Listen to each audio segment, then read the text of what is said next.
Alhamdulillah, nahmaduhu wa nasta'inuhu wa nastaghfiruh wa na'udzu billahi min shururi anfusina wa min sayyiati a'malina. May yahdihillahu fala mudilla lahu wa may yudlil fala hadiya lahu. Asyhadu an la ilaha illallah wahdahu la syarika lahu wa asyhadu anna Muhammadan 'abduhu wa rasuluhu alladzi la nabiyya ba'dahu. Allahumma shalli ala Muhammadin wa ala alihi wa sahbihi ajma'in. Fa ya ibadallah usikum wa ya bitaqwallah faqad fazal muttaqun. Wa qala Allah ta'ala fi kitabihil karim a'udzu billahi minasy syaithanir rajim bismillahirrahmanirrahim. Ya ayyuhalladzina amanu taqullaha haqqa tuqatih wa la tamutunna illa wa antum muslimun. Al-ayat sadaqallahu azim. Amma ba'du. Masyaallah muslimin jamaah Jumat rahimakumullah, khatib berwasiat terutama kepada pribadi khatib dan kepada hadirin sekalian, marilah kita meningkatkan kualitas dan kuantitas keimanan dan ketakwaan kita kepada Allah Subhanahu wa taala dengan menjalankan seluruh perintah Allah serta kita jauhi seluruh larangan Allah Subhanahu wa taala. Masyaallah muslimin jamaah Jumat rahimakumullah, sesungguhnya kita ini adalah makhluk yang lemah, sehingga tanpa adanya pertolongan dari Allah Subhanahu wa taala kita tidak bisa melakukan aktivitas apapun. Maka dari itu kita bisa melakukan aktivitas, kita bisa melakukan apapun itu karena adanya pertolongan Allah. Allah Subhanahu wa taala memberi pertolongan kepada manusia yaitu dengan menurunkan Al-Qur'an dan juga mengutus Rasulullah sallallahu alaihi wasallam.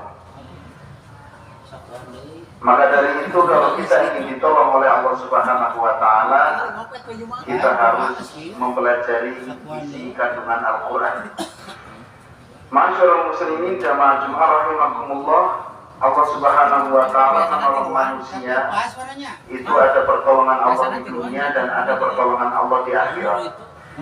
Pertolongan Allah di dunia yang pertama adalah rasa syukur dan rasa sabar. Kenapa rasa syukur dan rasa sabar itu termasuk pertolongan Allah? Karena hidup ini tidak datar-datar aja. Hidup ini tidak lurus-lurus saja. Kadang-kadang kita merasakan kesusahan, kadang-kadang kita merasakan kesenangan. Kadang perekonomian kita cukup, kadang perekonomian kita kurang. Kadang-kadang hidup kita di atas, kadang di bawah. Maka dari itu Allah memberikan pertolongan, yaitu dengan wujud rasa syukur dan rasa sabar. Sebesar apapun nikmat yang diberikan oleh Allah Subhanahu wa taala, kalau kita tidak memiliki rasa syukur, maka nikmat itu tidak akan menjadikan rasa bahagia.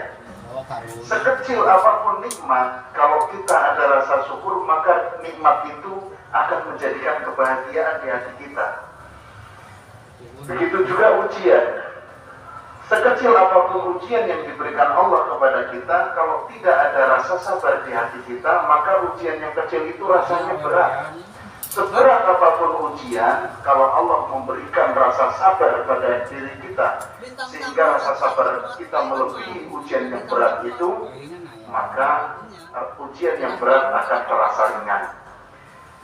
Maka dari itu, orang yang beriman akan bersyukur ketika mendapat nikmat dan akan bersabar ketika diberikan ujian.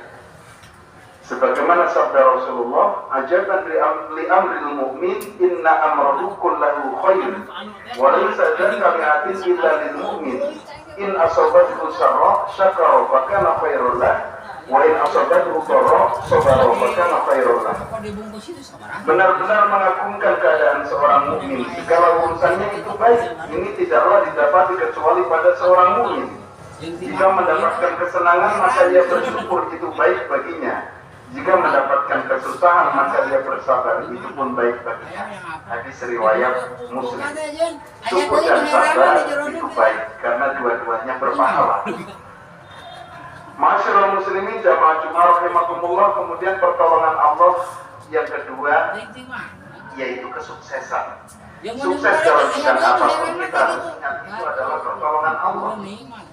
Misalnya kita sedang berusaha, kemudian Allah berikan kesuksesan. Yang pertama kali kita katakan adalah atas berkat pertolongan Allah alhamdulillah usaha kita sukses. Karena Allah berfirman, "A'udzubillahi minasyaitonir rajim, idza jaa nasrullahi wal fath." Apabila datang pertolongan Allah dan kesuksesan atau kemenangan. Allah menyebut ayat ini yang pertama kali disebut adalah jaa nasrullah. Jadi ketika datang pertolongan Allah, lalu yang kedua wal fath. Jadi kesuksesan kita bukan karena kerja keras kita. Yang paling utama adalah adanya pertolongan Allah. Masyaallah muslimin jamaah Jumat rahimakumullah. Kemudian yang ketiga, pertolongan Allah di dunia adalah doa yang terkabul. Setiap kita memiliki harapan, memiliki impian yang kita buatkan dalam doa-doa kita kepada Allah Subhanahu wa taala. Maka apabila doa itu dikabulkan ketika kita di dunia, itu adalah pertolongan Allah. Jika belum dikabulkan, bisa jadi Allah mengabulkan dengan bentuk yang lain, yaitu dengan menghindarkan kita dari musibah misalnya, atau doa kita akan dikabulkan ketika di akhirat nanti. Kalau doa dikabulkan di dunia, itu wujud pertolongan Allah di dunia.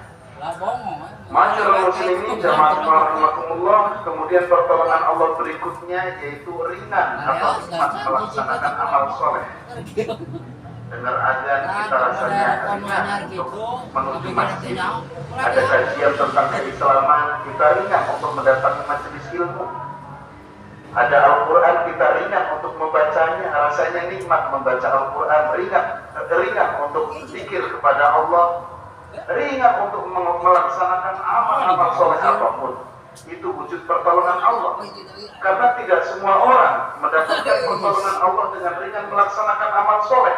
Kadang-kadang rumahnya dekat sekali dengan masjid, bahkan nempel dengan masjid, tapi tidak pernah terlihat di masjid, tidak pernah ikut sholat jamaah. Tetapi kadang rumahnya yang jauh, dengar azan langsung mendatangi masjid. Rasanya ringan, rasanya nikmat, contoh orang yang ditolong oleh Allah di dunia. Kemudian umur yang berkah. Umur yang berkah merupakan pertolongan Allah. Berkah itu apa? Berkah itu adalah bertambahnya kebaikan. Semakin bertambah umur, semakin soleh. Semakin umur kita tua, kita semakin bertambah umur, semakin tua, semakin soleh. Mungkin 5 tahun yang lalu kita sholatnya masih bolong-bolong, tetapi sekarang sholat kita sudah rajin, bahkan sholatnya senantiasa di masjid. Itu menunjukkan bahwa Allah menolong kita. Kemudian yang terakhir adalah husnul khotimah. Allah memberikan pertolongan kepada manusia yang ditolong oleh Allah di dunia, yang terakhir itu meninggal dalam keadaan husnul khotimah.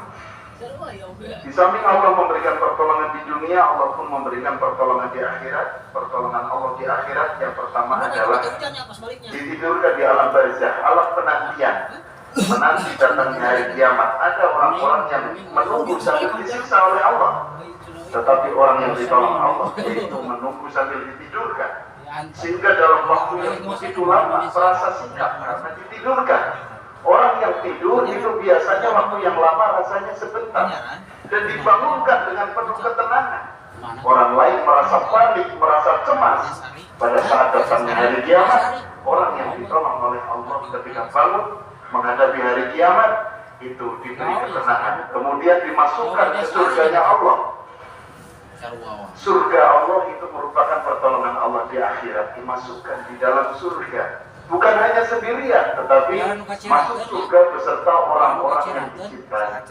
Orang yang ditolong oleh Allah dimasukkan ke surga beserta orang yang dicintai. Bisa jadi beserta orang tua, beserta keluarga, beserta anak-anak yang kita cintai.